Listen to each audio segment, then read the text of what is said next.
All right, here we go.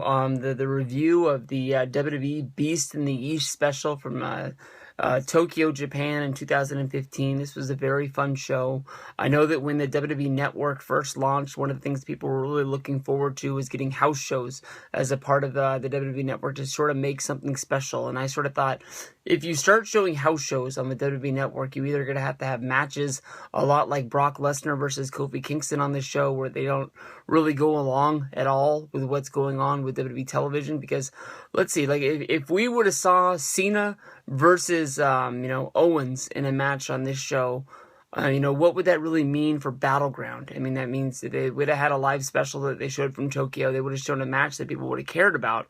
But as it comes right now, I know that the United States Championship is going to be on the line at Battleground. But it's already the third match of Owens versus Cena, and even though they've been very fun matches for the first two, sort of when you run the same match month after month, things lose its steam. So you need to have something like a pay-per-view be something sort of really special, and this being a live special with matches that didn't really go along with what's going on, besides for the NXT Championship match, which was Finn Balor going up against Kevin Owens, sort of made this a little bit different and a little bit fun. I can honestly say that there was 5 matches on the show. 4 of them were good. 1 of them was horrible.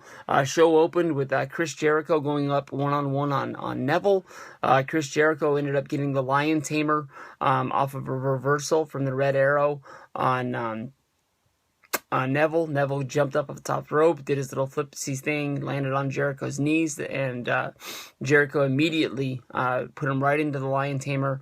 Neville tapped out, and what was probably the best wrestling match of the night. Got a very, very good reaction. Got the Japanese crowd into the American wrestling. I don't know what they were chanting. It sounded like "this is awful," but maybe they just had a bad accent on awesome, or maybe they just don't pronounce it that way. But very, very good match. From there we go into the Divas Championship, or the Divas Championship. Naomi, she ended up not being able to wrestle on the show and was replaced by Tamina. So we got Tamina going up against Paige, going up against Nikki Bella. Paige came out first, followed by Tamina. Not the hugest response for Nikki Bella. I thought that honestly, I don't know if it was because of Total Divas or just because she's been champion for so long. I thought that she was going to get this overwhelming, huge response. She came out of the ring and it was almost like nobody really cared that these girls were in the ring. They ended up wrestling around. I honestly don't remember what finish it was that it ended up getting it, but there was no title change on this show. Nikki Bella ended up keeping her championship, and that was basically all she wrote from there. Nikki won, and Paige and Naomi will live to fight another day. And then we go to one of the biggest matches on the show. Brock Lesnar returning to WWE wrestling for the first time since losing his championship at WrestleMania 31. The match against Kofi Kingston was nothing more than a match that you would normally see on a regular episode of WWE Superstars that Brock Lesnar was to compete on there. Kofi got into the ring, and his first impulse was to use his speed. Maybe it was to stay away, or maybe it was to wear down Brock, but Brock was able to catch up and basically hit some suplexes on him, followed up by the F5, and in a matter of no time, Brock Lesnar was a winner. Once the match was over, Brock looked like he was going to leave, and then decided that there was not enough carnage in the ring. They started to give Kofi Kingston even more suplexes. I believe after the second one, a New Day hit the ring. He grabbed Xavier Woods, immediately hit him with the F5, took Biggie Langston for the big ride as well. Left 3 guys laying in the ring. Brock finally took off. He's going to be getting his championship shot at Battleground against Seth Rollins, and this is a great place to showcase him. From there, you go to the NXT Championship match. Great back and forth ordeal. Owens and Balor both looking like they were going to get the win in this match, but Finn came out on top. A great, overwhelming response with Fujinami coming out of the back, the newly crowned WWE Hall of Famer. Crowning him the new champion, and then Balor trying to extend his hand in respect to Kevin Owens. From there, Owens just took off and bailed, no longer the NXT champion. But I think, honestly, when it comes down to it, he's going to be winning the United States Championship in just a few weeks on Battleground. So he's not really losing a step in where he's going and all. From there, this was a very fun thing. We probably got 4 matches in the matter of just a little bit over an hour. But then we go to the main event, which seemed like it took God knows however long it was, but it felt like it was forever. And it felt like it was just a normal Raw main event that we'd see any week. John Cena and Dolph Ziggler going in a tag team match against Wade Barrett and Kane. Even that's a really, really weird setting. I'm guessing that a lot of the guys, Bray Wyatt, the members of The Shield, and other guys were on another, I don't know if it's overseas, on another house show, or if they were even in the States performing somewhere else with the B team. But I don't know. This show needed some more help. Maybe singles matches, maybe tags. I'm not sure.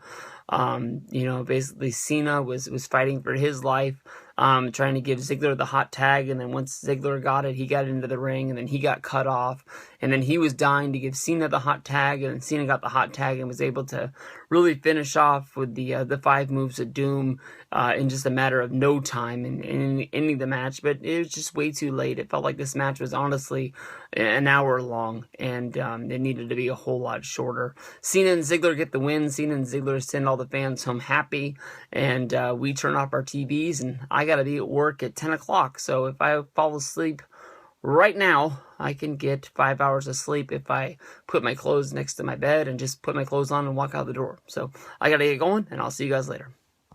Alright, the first match of the night was Jericho going up against Neville. Very, very fun match. Very easy, very, very simple setting for this over in Japan. Just basically looked like they just have an arena. They put down a ring. There's a ramp, but there's no stage. There's no huge Tron. It's a very, very laid-back WWE atmosphere for the show in Tokyo. You can definitely tell that it's a different atmosphere for WWE to be taking their show on the road. Very, very fun. The crowd is not like an American crowd. As you can see, the crowd shots throughout the match, none of the crowd really gets up and reacts to what's going on. Everybody's basically sort of stays in their seats, and they chant a little bit, but not a lot. There was one point in the match when they were chanting, "This is awesome" for the match, because the match was a very, very good match between Jericho and Neville, a very well wrestled match. I thought that it was going to be the best wrestling match of the night, but it honestly sounded like the crowd was chanting, "This is awful." And I was trying to figure out why the hell they thought it was a bad match, and I figured out they're in Japan, and you can't understand what they're saying. But very, very fun. It was very, very back and forth. Jericho and Neville took the fight to the floor, where the fight looked like it was going to end in a count out, and the match ended up ending inside of the ring when Neville ended up going for the red arrow, and at the last minute, Jericho was able to pick his knees up, and once he was able to counter the red arrow, he was able to jump up and flip Neville over into the Lion Tamer, a move that we haven't seen Jericho use in a match for a very, very long time in order to get the tap out. Jericho gets the win. Very surprised that they gave it to him, seeing how this is sort of being treated a lot like it's a pay-per-view, even though it's just sort of a glorified house show that's being shown on the WWE Network, trying to get some eyes on the network and people to realize that for $9.99 you get your money's worth every month. But, Jericho gets the win over Neville. I thought that Neville was going to get this to be able to move up in the ranks and show that he does belong on the main roster ever since coming to NXT. We've seen him come up short in some of the big matches. He didn't get the win against Cena. He didn't get the win against Rollins. But in those matches, he looked really, really good. I guess this one is another match that he looked really, really good in. But with Jericho, a guy that it's not on Raw, he's not on SmackDown, he's not a part of any storylines that's going on. Kind of weird that he doesn't pick up the win here, but start up to a good show. I'm eating my Mr. Goodbar, and we're getting on to the next match.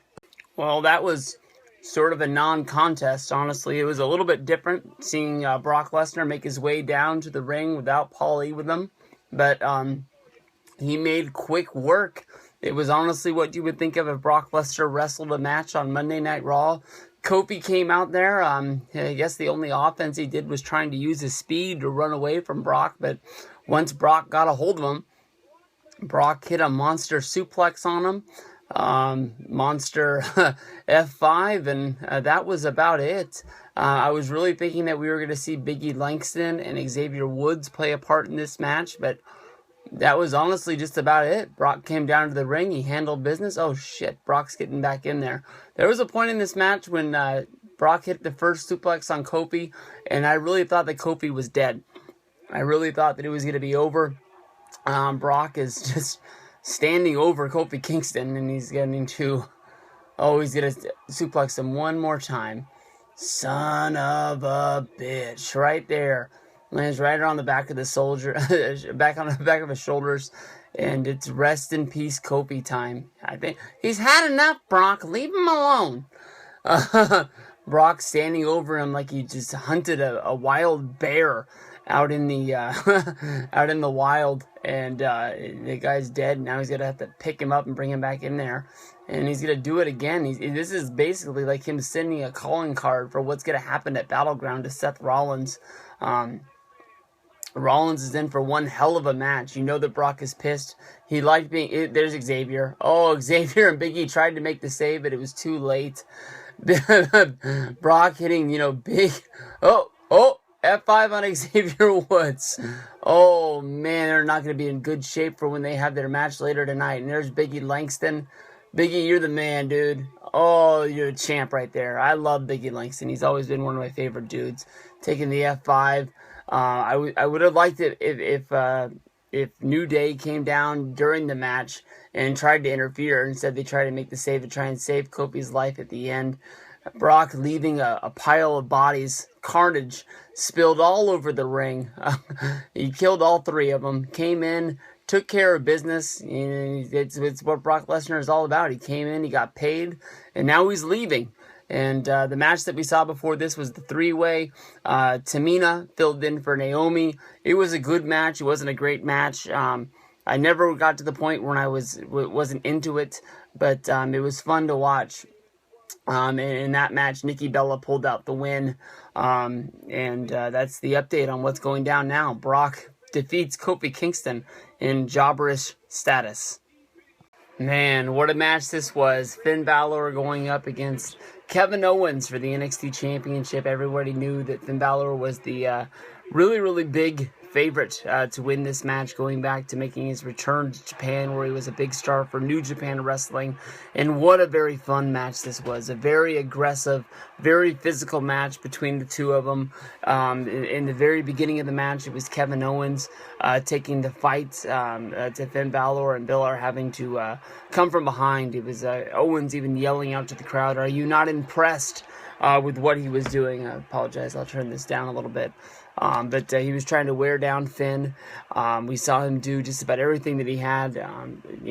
Kevin Owens still in the feud with John Cena on Monday Night Raw, even though he's in NXT at this time. He broke out the 5-knuckle shuffle, and he hit the 5-knuckle shuffle on Finn, who was lying into the ring, and then he hit the flying cannonball into the corner. And it looked like it was going to be a replay of the WrestleMania match that was on NXT of Balor not having enough in the tank in order to beat Owens, and Owens going over on him.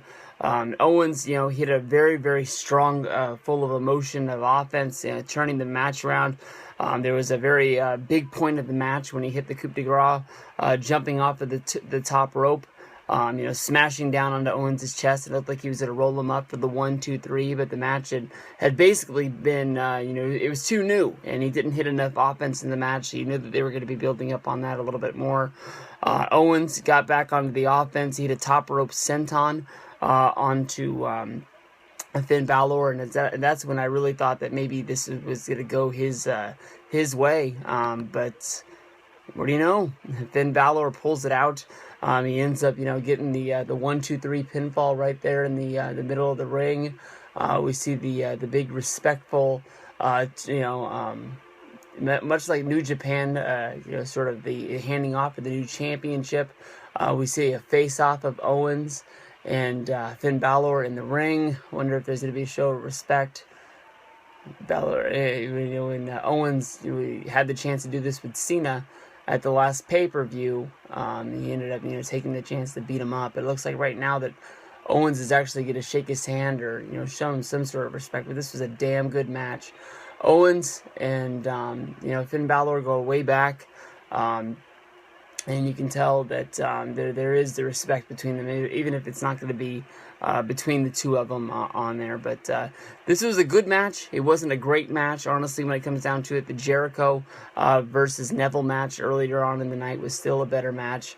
Owens ends up not taking the chance to show a sign of respect. He is holding his arm in an awkward stance where it does look like maybe he might have some sort of an injury, but hopefully he'll be able to work his way through it. Owens is a real strong dude. He's running to the back like he's a spoiled brat who just lost his favorite toy. Finn Balor, sort of showing his respect to all of the Japanese crowds. They were in love with this guy. It was their favorite son returning to them. The streamers that they pulled in there was much like an entrance that we've never seen from WWE before. I don't know if they would let this go if people try to do this at a WWE show sooner than later. But it was a very, very fun thing to see them all showing the sign of respect by throwing the streamers when Balor came down. Very, very awesome walk to the ring this time, in the demon gear. And he had the last time he had the eye. This time he basically just had the whole face painted on his back. Very, very cool sight to see from Japan. Well, honestly, when it comes down to it, the WWE Beast in the East show was probably a very, very fun special when it comes down to it. But that last match between John Cena, Dolph Ziggler going up against Kane and Wade Barrett in the main event was god-awful. That was horrible. This was a 2-hour special when that one match right there honestly felt like it lasted 1 hour.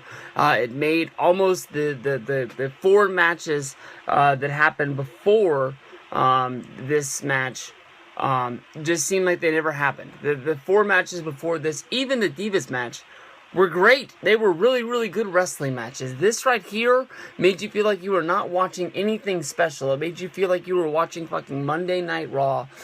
Cena and Ziggler ended up pulling out and getting the victory over Barrett and Kane. Honestly, when it comes down to it, who didn't see this coming? And why did this match have to be so goddamn long? I'm not 100% sure, but a very, very bad, very, very boring tag match.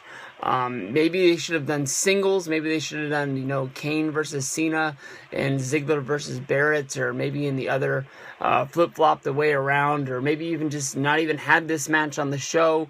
It wasn't like Cena got cheered on the way out, but Cena didn't get the overall big pop reaction that I thought he was going to.